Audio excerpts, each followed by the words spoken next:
welcome to the nation. I'm your host, Drew Vargo. And I'm Katie Coaches. We'll be talking about the developing literary concepts of the current era. Now over to Katie to discuss the literary lights. Our next segment is an exclusive interview with some literary lights of the 19th century. These literary giants were not directly associated with the Transcendentalist movement, but the works they created were just as influential. They were the authors of many pieces of classical literature, such as Little Women by Louisa May Alcott.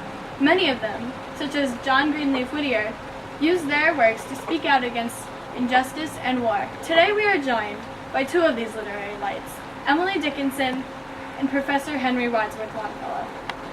Thanks for joining me here today, Miss Dickinson. I understand that you don't normally go out in public, so it's an honor. Yes, I decided to make an exception.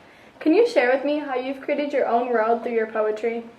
My poetry style revolves around spare language and simple rhyme schemes. I write about nature, love, death, and immortality. Through my poems, I hope to convey a sense of simplicity. Would you like to share one of your poems with us? I prefer to keep my poetry to myself. Okay, alright, thanks for joining us. Next, we're joined by Professor Henry Wadsworth Longfellow. Hi, Professor Longfellow. You teach at Harvard, right? I teach modern languages at Harvard College. From what I've heard, you're one of the most popular poets in America. Why do you think this is? I think my writing appeals to many classes of people. My most popular poems are based on American traditions, so it only makes sense that they are loved by Americans.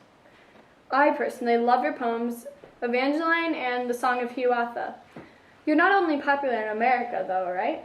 Yes, I'm well known in Europe, too. I'm actually the only American that has ever been granted a bust in the Poets' Corner of Westminster Abbey. Wow, that's amazing. Well, that's all the time we have, so thanks for joining us here today.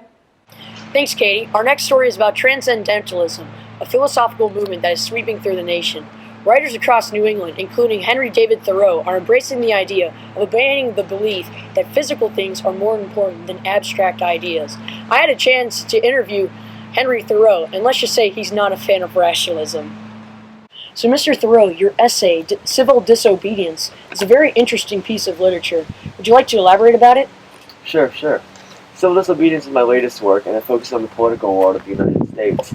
In this essay, I explain my stance on the morality of disobeying laws if they are unjust. It expresses my progressive ideas, and that the key to progress is always to question things. My belief is that if the government makes an unjust law, the people should have the authority to disobey it. Wow, that's fascinating. Thanks for being here and giving me some of your time.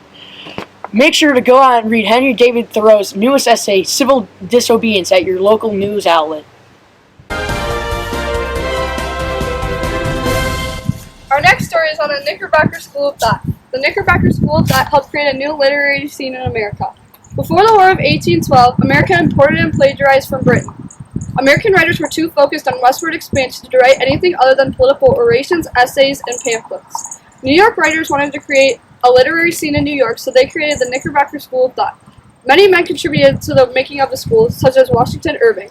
I had the chance to sit down with Washington Irving to help him discuss the founding of the school. So, Mr. Irving, you helped out with the school, correct? Yes, I helped found this glorious school and create a writing style for America. Many famous works were the product of the school, such as the Oregon Trail and the Scarlet Letter. Anything else you'd like to add, Mr. Irving? Come join our amazing school of thought and experience the new literary culture of America. Of course, not all literary works are so lighthearted.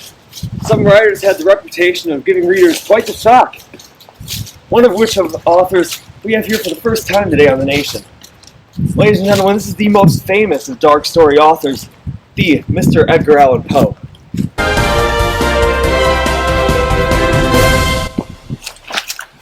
Mr. Poe, thank you so much for taking the time to join us here today. Of course, I'm an avid viewer of your show. Quality content, quality content. Thank you, sir. It is an honor. Now, let us begin with the one question on everyone's mind right now. Why are you writing so dark? Surely you're aware of the judgment you receive from writing such demented stories.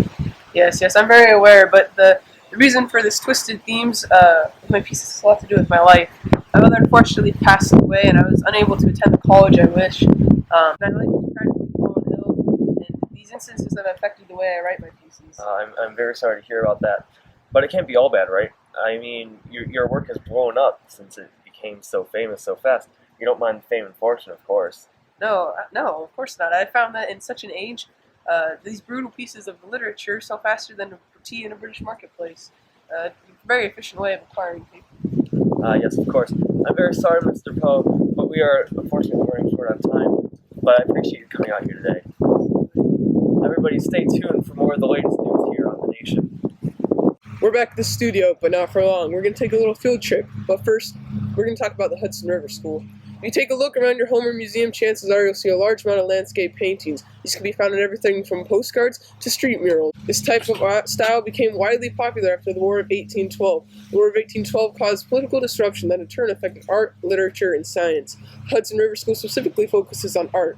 As Americans began to move west, a love for the outdoor and nature became greater than the pull toward urban life. Americans began to consider their natural beauty as part of their heritage, and beliefs bled into their art. Thomas Cole is commonly known as the founder of the Hudson River School. Let's go take a look at his studio. We're in the studio right now with Thomas Cole. What are you painting right now? I'm painting a landscape. Can you explain to us what your first landscape was? My first was the oxbow. I painted it in 1836, and it was one of the first in the Hudson River School. Thomas Cole had many other paintings throughout his life.